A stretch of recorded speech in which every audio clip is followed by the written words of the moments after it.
We are officially on the road to WrestleMania, and I'll straight out say it. I couldn't be any more fucking excited for New Orleans because after tonight's Royal Rumble, I am ecstatic. I'm very, very excited, and New Orleans just cannot come here soon enough. How's it going, everyone? Today I'm here with my WWE Royal Rumble 2018 pay-per-view. Of course, the Royal Rumble took place live on the WWE Network as well as pay-per-view tonight. And overall, coming out of the show, I gotta say, I thought it was a great show from WWE. It basically was a two-match show, which are basically the Rumble matches. But you know what? NXT Takeover last night was a two-match show as well. I still thought that was a really good show. So I'm gonna apply it here, and I thought this was a great show as well. Nothing too bad. Honestly, I don't think there's anything was bad on this show. The matches were kind of just like whatever. There was a really good match on the card as well. But besides that, nothing bad in the show. Two awesome Rumble matches and just a whole lot of excitement going to WrestleMania. So this is how you go in the WrestleMania season, right? Not to a bad start like you've had the last couple of years. This is a great start in the WrestleMania season. And I thought WWE knocked out the park and had a great show going into WrestleMania season. So Royal Rumble gets 2 thumbs up from me. Before we get to the main show, we did have the 2-hour kickoff show prior to the pay-per-view, which we had a 6-man tag team match on there with the Cruiserweights featuring Kalisto, Gran, Metalik, and Lince Dorado taking on Gulak, Gentleman Jack Gallagher, and TJP. This was a pretty good match overall. For the most part, you're kind of your typical average Cruiserweight match you would get. You had a nice spot where the Luchadors, or the Lucha Bros, I guess they call themselves, hit a triple moonsault on the outside, so that was your best spot of the match. But couldn't result. Kalisto pinned TJP with a Selena Del Sol to the victory, and TJP threw a hissy fit afterwards. So that was that. We had Luke Gallows and Karl taking on the Revival, which is actually a really good match right here. But I thought definitely was a lot better than the Raw 25 match that they got time. I thought the pacing of it, the story of it was pretty well for the most part. Revival was pretty much isolating Anderson from Gallows, working on his knee, hitting some nice frequent tags. Anderson was able to get the upper hand, hit a spine buster, and try to gain some life, but was not able to tag in Gallows as in someone, I forgot which one of them, knocked down Gallows to prevent the tag. Worked on Anderson's knee with a chop block and ended up getting the pinfall victory. So the Revival defeat Anderson and Gallows, which I was kind of surprised by. I was definitely not expecting them to get the win, but nonetheless, it was a good match overall. And then, of course, we had the United States Championship Open Challenge. Bobby Roode, of course, issuing it to anyone in the locker room, and of course, it was accepted by none other than Mojo Rawley. Wasn't expecting anyone that good of a name, but come on, like Mojo Rawley, seriously? It's your typical Mojo Rawley match where he's getting hyped up, throwing him around, slapping him around, talking shit. That's pretty much the gist of the match was. Bobby Roode was able to counter the chop, the punch, whatever, into a glorious DDT to retain the championship. So nothing there between Bobby Roode and Mojo Rawley, just in whatever TV match kind of you would get. So that was a kickoff show. Nothing too bad on there. Like I said, the club and Revival match definitely is something to watch if you want to kill some time. So that was a good match. But besides that, not really missing anything if you didn't tune into it. And then of course, going to the main show, which opened up with the 2-on-1 handicap match for the WWE Championship. AJ Styles defending his title against Sami Zayn and Kevin Owens. This was a good match right here. Honestly, it was a little bit better than I expected. These 3 names you expected a great match, but under these conditions, you couldn't really expect anything that great. But I still thought they, persevered and had a pretty good, solid wrestling match. Early on it was, pretty basic with Owens and Zayn. Quick tags and pretty much isolating Styles, just tagging in and out probably within 30 to 60 seconds. They'd be in the ring and then quickly tag out. And then Styles started getting the upper hand. The tags started becoming hotter. The crowd started becoming hotter. He had some really nice sequences, and Styles getting thrown on the outside, but setting for the front on the forearm. But Kevin Owens able to super kick him, which was followed up by a Blue Thunder Bomb for a very nice near fall right there. Very nice spot where AJ Styles hurricanranaed Sami Zayn into Kevin Owens, so there's a nice spot right there. So the match started picking up, started some nice near falls. Zayn and Styles definitely having some good chemistry right there. And then came the ending where Kevin Owens is going for the tag. AJ Styles and Sami Zayn are going at it. Sami Zayn was stretching for the tag, but did not get the tag. Styles hits him out of the ring after hits a phenomenal. Well, before that, let's reverse a little bit because I'm skipping one of the bigger parts. AJ hits a phenomenal forearm onto the Sami Zayn, but Kevin Owens breaks the pin up, which was led to that spot with Sami Zayn trying to tag in Kevin Owens, but AJ Styles prevents it. Pretty much throws Sami Zayn on the outside. AJ Styles turns right around into a super kick from Kevin Owens. Kevin Owens goes with pop-up powerbomb, but as AJ Styles coming back down, he ends up reversing it into a roll-up pin for the 1-2-3 victory. So AJ Styles defeats Kevin Owens and Sami Zayn to retain the WWE Championship. However, Kevin Owens was not the legal man in the match, so I'm pretty sure that'll come into play on SmackDown Live, where they pretty much complained that Sami Zayn was the legal man, not Kevin Owens. Blah blah blah blah. Pretty much the same thing they did with Chad Gable, Shelton Benjamin, the Usos. So good solid opener. For the most part, enjoyed that. From there, we go to the 2 out of 3 falls match for the SmackDown Tag Team Championship, the Usos versus Chad Gable and Shelton Benjamin. This was a really good match right here, right from the get-go. Gable and Benjamin try to put away the Usos by trying to hit their finish very, very early on, but are unsuccessful. This was just great wrestling, a lot of great near falls as well, especially for the first fall, including a lot of near falls. You usually don't get that until the third fall, where you're getting near falls left and right. But you had a lot of believable near falls in this first fall, so I really enjoyed that aspect of this match. My only real complaint, it's not even about the match itself, it's the fact that the crowd was pretty much dead quiet for us throughout this entire match, which was a real shame because, like I said, all these teams were going there and having a killer showdown. So some good stuff, a lot of great near falls, like I said.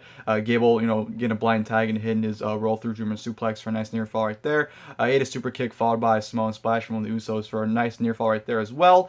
They played in the whole legal man stipulation where Chad Gable was trying to pin one of the Usos that weren't legal. The referee pointed out that he wasn't legal man, so of course they played that into the match.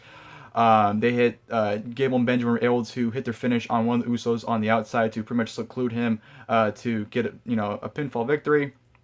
But at one point, Chad Gable was able to eat death by super kick, or the super kick party from the Usos, which was ended up being the first fall. So the first fall goes to the Usos about 10 minutes into the match. And then quickly after, that's when Gable and Benjamin isolated the other Uso by hitting their finish on the outside on him. And, Benjamin got the tag. Benjamin went to pick up the Uso to hit their tag finish, but before he did that, Uso rolled him up for the 1-2-3 victory. So the Usos defeat Gable and Benjamin 2-0 falls to retain the SmackDown Tag Team titles, which I didn't mind that the Usos won, but I just felt like the ending was very anticlimactic, especially that roll-up finish. It just was really out of nowhere, and I feel like, the match, when it ended, it felt like this feud isn't over. So I definitely feel like there's more to it. I didn't feel that sense of ending right there with these two tag teams. So I'm very interested to see where it goes going forward. I honestly do feel like Benjamin and Gable should win the tag team titles here, but, Usos been in a roll, so I honestly don't mind them still as tag team champions as long as they go in the WrestleMania as tag team champions still. So really good match, the best undercard match in the show if you ask me. And then we go into the 2018 Royal Rumble match. Yes, the Women's Royal Rumble match main evented this show, which at the time, I think a lot of people, including myself, thought it was a stupid thing for them to do. But later on, we understand why, and to be honest, it wasn't that bad of a decision looking back at it. The match started off with Rusev Day, and of course Finn Balor. Finn Balor was the Iron Man of this Royal Rumble match. I'm not going to go through all the entries and all the eliminations because I just take way too much time, but my overall thoughts on this match was it was an amazing Royal Rumble match. The finish was fantastic. I thought, the surprises that we got were legit surprises, and they were great. They weren't many, but they were great surprises. I thought they did some good storyline progression with some of the characters. You had some funny comedy skits in this as well with some of the guys. This was an extremely fun Royal Rumble match, and definitely by far one of the best Royal Rumble matches I've ever seen ever. I'd probably put this top 5, especially the best one over the last couple years, because this match was just, like I said, absolutely awesome. The crowd involvement at the end was great, and the final two had a great ending. I thought, Reigns and Nakamura tore the house down in the final two and just had a fantastic ending, and just to the point where I was on my floor because I just was so nervous, and I was sweating. I was just, needed to go to the bathroom because I was so nervous. Just so many emotions running through that final two. I thought they executed this match very, very well, and I thought everyone pretty much got their stuff in and played a very good role in the match. But some notable things that happened in the match were Baron Corbin, when he came in at number 4, I believe, he got eliminated very, very quickly and pretty much snapped and took everyone out. He took Finn Balor out, he took out Rusev, and took out Heath Slater, who was coming out next. And Heath Slater's skit throughout the match is actually pretty funny, where everyone just, for no reason, kept hitting Heath Slater on the ground. So Heath Slater's, point was pretty funny. And then we had the Elias concert, where Elias came out after Baron Corbin took everyone out, so there was absolutely no one in the ring. Elias said that no one will come out until he finishes his song, and as he's singing his song, none other than Andrade Cien Almas, being a surprise entrant into this Royal Rumble, comes out and takes out Elias. Well, he didn't take him out, but he pretty much prevents him from doing his little concert. So Andrade Cien Almas, huge surprise, and he actually did a very good job in the Rumble as well. He lasted like 25 minutes or so in the Rumble. Sorry, my back hurts. So he did a very good job. Ty Dillinger, once again, was supposed to come out at number 10, but as Ty Dillinger was supposed to come out, Sami Zayn and Kevin Owens attack Ty Dillinger backstage, and Sami Zayn takes his spot. So Sami Zayn is in the Royal Rumble, replacing Ty Dillinger at number 10. Nakamura came in at number 14. You know why I'm mentioning what number Nakamura came in at. Then at number 21, the Hurricane came in, which I thought was great. His little skit with him trying to chokeslam Cena, I thought was great. So, funny skit with Hurricane coming out. Sheamus came in, but immediately got eliminated by Heath Slater, which I thought was hilarious, where, Sheamus threw him in, and as soon as Sheamus rolled in, Slater just immediately eliminated Sheamus, which I thought was great. Adam Cole, baby, was number 23. Huge surprise to see Adam Cole. And me being the huge Adam Cole mark that I am, definitely lost my shit over him being in it. I thought he had a great showing in the match as well. So I was very, very happy to see Adam Cole in this match. And it goes to show you how much faith they already have in him. So I was very, very pleased to see him in the match. At number 27 was Rey Mysterio, to a huge surprise as well. Mysterio looked absolutely phenomenal. He looked like the best shape he's been in his life. Honestly, it looked like, 1997 Rey Mysterio came in the Royal Rumble. That's how great in shape he looked. So definitely had a lot of fun watching Rey Mysterio. I'm not sure if he's sticking around, but definitely enjoyed Mysterio's appearance in the Royal Rumble. And of course, number 30 was none other than Dolph Ziggler. Why Ziggler's number 30 and the fact that he got tossed out like a minute into the match is beyond me. But Ziggler's back, I guess, and I guess he's going after Bobby Roode. I don't know where that goes, but yeah, those are kind of like the notable entries and surprises. The final six I thought was great. You had Randy Orton, John Cena, Rey Mysterio, Shinsuke Nakamura, Finn Balor, and Roman Reigns, which I thought they had a great moment because they're all, it was 3-3, and it was pretty much Ruthless Aggression era versus NXT era. And I thought that was great right there. And of course, it came down to Nakamura, Balor, Cena and Reigns, and of course, Cena threw Balor out, and then Nakamura gave Cena Kinshasa, which knocked him out, and it came to Nakamura and Roman Reigns, and those two went out there and just had an absolute blast, I thought.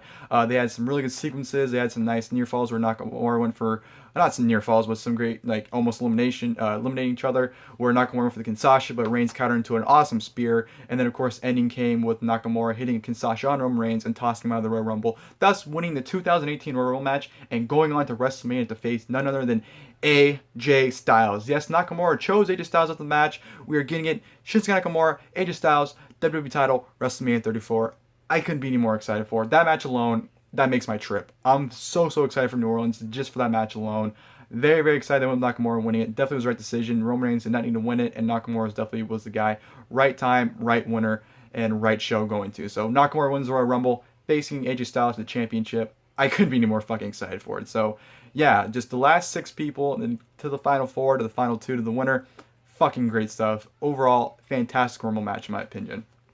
From there, I'm going to the Raw Tag Team Championship match. Seth Rollins and Jason Jordan versus Cesaro and Sheamus. Not much to it. It was pretty much a handicap match where it was just Cesaro and Sheamus working on Rollins. Jordan was in the match for like a minute until Cesaro or Sheamus threw him into the post, which took him out, and he tried to play off like a concussion. Rollins tagged him in, but Jason Jordan was so out of it that he tagged Rollins right back in, and Rollins like, what the fuck? And pretty much Jordan was sitting on the steps holding his head while Cesaro and Sheamus pretty much annihilate Rollins. Bro kick on Rollins, followed by their tag finish on Rollins for the 1-2-3. So Cesaro and Sheamus win back the Raw Tag Team titles. Whatever match, like I said, mainly a handicap match with the Bar taking on Rollins, and I think everyone was on such a high and just so exhausted from that Rumble match. I don't think really anyone paid attention to this match, honestly, either. So, yeah, that was that. And then we go to the triple threat match for the Universal Championship, Brock Lesnar versus Braun Strowman versus Kane. This was a match. Right from the get-go, everyone started attacking each other. Chairs got introduced, tables were broken. Braun Strowman actually legitimately pissed off Brock Lesnar when he needed Lesnar in the face, and Lesnar just started hammering on Strowman, and you can tell Brock was pissed. But this was pretty much just everyone spamming their finishers. Brock hit a few F5s, Strowman hit some power slams, Kane hit some choke slams, one to the outside. Lesnar F5, Kane and Strowman threw both announce tables on the outside, threw the Spanish announce table on top of Strowman. Strowman threw the announce table off of him, hit some power slams on Lesnar in the ring, but Lesnar got out, to pretty much say that he's not finished. But then they went at it. Kane got back involved. Kane and Lesnar went out for a little bit until Lesnar hit an F5 on Kane to retain the championship. So that was that. Nothing more to this match. Like I said, it's pretty much them, spamming their finishers with a few chair shots and a few table bumps. Besides that, nothing more to it. Lesnar retains the championship, and Strowman's pissed and pretty much yelling that, Lesnar didn't beat him, so therefore the match should keep going. But yeah, Lesnar, Strowman, Kane. It was a nice little brawl, but it was nothing to it. It was just a match. And then we go to the main event, which was the 2018 Women's Royal Rumble match, which at first I thought it was a mistake, but I will say this was an extremely fun Royal Rumble match for the women. I thought, we had a lot of fun stuff. I think the surprises really made this match, honestly. Without the surprises, there really wasn't much to it. There were some fuck-ups, like some botches with the eliminations, but, I'll let those slide for the time being. But I still thought it was a really fun match, and I thought it was definitely a good solid way to cement the women, especially the aftermath of it. So the notable things that happened were Sasha Banks was number one and Becky Lynch was number two. So those are the best two picks you could have had to start the match, in my opinion. You had some nice surprises. You had Lita in the match, which I thought she did great. She had the first ever women's Rumble match elimination. She did some cool stuff. She kind of fucked up her moonsault a little bit, but Lita, it was nice to see her. Kairi Sane was in it. I thought she had a nice little performance. She got up pretty quickly, but I thought Kairi Sane did pretty well. Tori Wilson, the Babe, was in it as well. She did pretty good for herself. Molly Holly was in it, which the running joke of her debuting her numb gimmick happened. So very, very happy to see her. Michelle McCool was in the match, and she was very, very dominant. I think she eliminated like 3 or 4 people. She was just going absolute Undertaker status and just wiping everyone out to the point where I think she cleaned house, and she was the only person in the ring for a little bit with Lana. So Michelle McCool definitely the most dominant person in this Rumble match. Vicky Guerrero actually came out. She came out just yelling "excuse me" to the point where everyone just kind of looked at her and just ended up throwing her out after her pleading for her life, pretty much. So that was pretty funny watching that. Kelly was in the match. Jacqueline showed up. Ember Moon, selling her arm, which I thought she could have sold a little bit better because she was springing off the ropes just fine, even though her arm was hurt. So it was good to see her taped up, but I wish she would have sold a little bit more. And her and Asuka had a nice little showdown, which Asuka came in at number 25. Beth Phoenix was in the match. Her and Nia Jax had a pretty good exchange, which I actually want to see Nia Jax versus Beth Phoenix after the little face down. But that was really good stuff, and her and Natalya teaming up, and then Natalya turning back on Beth Phoenix, going back to their Divas of Doomsday days that was great. So it was cool to see that. The Bellas were a surprise entrance, which I thought they did a fantastic job. And of course, number 30 was Trish Stratus. Trish Stratus coming out to a great pop. Her and Mickie James had a nice stare down, and yeah, that was pretty much the noteworthy stuff that happened. Like I said, I thought it was a fun Rumble. You had some nice surprises. I thought Sasha Banks, being the heel and the Iron Woman in this match was good. Her throwing Trish out to tremendous heat and whatnot was great. The Bellas looked absolutely fantastic. I missed the Bellas, and Brie looked absolutely great and looked like she's ready to come back. And her and Nikki, I thought, worked tremendously well together. Annihilating Nia Jax and hitting some of their old tag team finishes together was great. Nostalgic to see. And pretty much everyone else did a good job. Ember Moon looked pretty good for the most part until she got eliminated. Her and Asuka had a nice, interaction. She even hit the Eclipse on Asuka at one point, which I thought was nice. And then it came down to Asuka and the Bellas, and those were the final 3.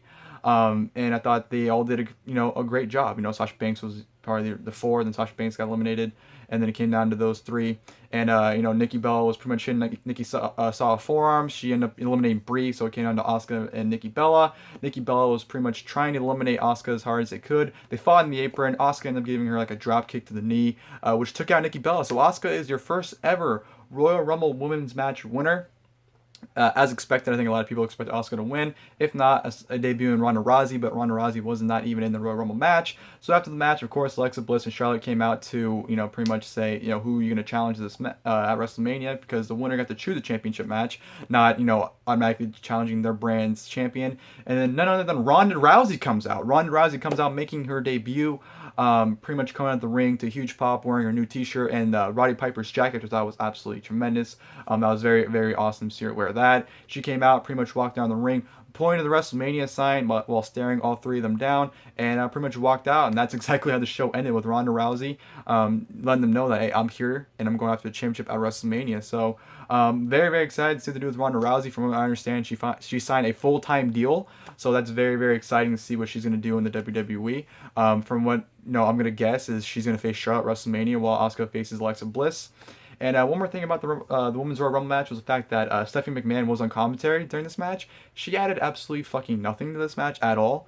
She was not good, but she was not bad. She added nothing. So why she was on commentary, don't know. She just did not do anything. But it was an exciting ending. It was confusing because it was a cool moment, but it wasn't a good ending to a pay-per-view, if you ask me. If they would have done this earlier on in the show, they really should have switched the matches. The men's match in the main event with Nakamura winning, and then they should have done this angle during the middle of the show. I think that would have been a lot better, but I know they want to make that statement that, this is the first ever women's Royal Rumble match and make a statement for it, so that's why they put in the main event. But yeah, it was still, like I said, a really fun match. Like I said, you had some notable fuck-ups for some people. You didn't get the smooth stuff, but you know what? For the most part, honestly, it definitely exceeded my expectations for this match, and definitely I'll give them kudos because honestly I didn't think it'd be that good at all. But they definitely, like I said, did exceed my expectations. So kudos to them. And yeah, I'm definitely excited for WrestleMania 34. You know, we're gonna have Nakamura and AJ Styles. Most likely Brock Lesnar, Roman Reigns, Asuka, Alexis Bliss, Charlotte, Ronda Rousey, maybe. Just WrestleMania is shaping to be one hell of a show, and I'm very, very excited. I can't wait to be in New Orleans. And yeah, WrestleMania season is upon us. It's finally here, and I'm very, very excited for this ride going to WrestleMania 34. So, hope you guys enjoyed the video. If you guys did, please leave a like below in the comment section. You got the like. Please leave your guys' thoughts on the Royal Rumble pay-per-view itself in the comment section below. Your thoughts on it, if you liked it, if you didn't like it, your thoughts going to WrestleMania, pretty much anything Royal Rumble related. Please feel free to leave your guys' comments in the comment section below. And as always, I'll see you guys next time. Thank you guys for watching the video.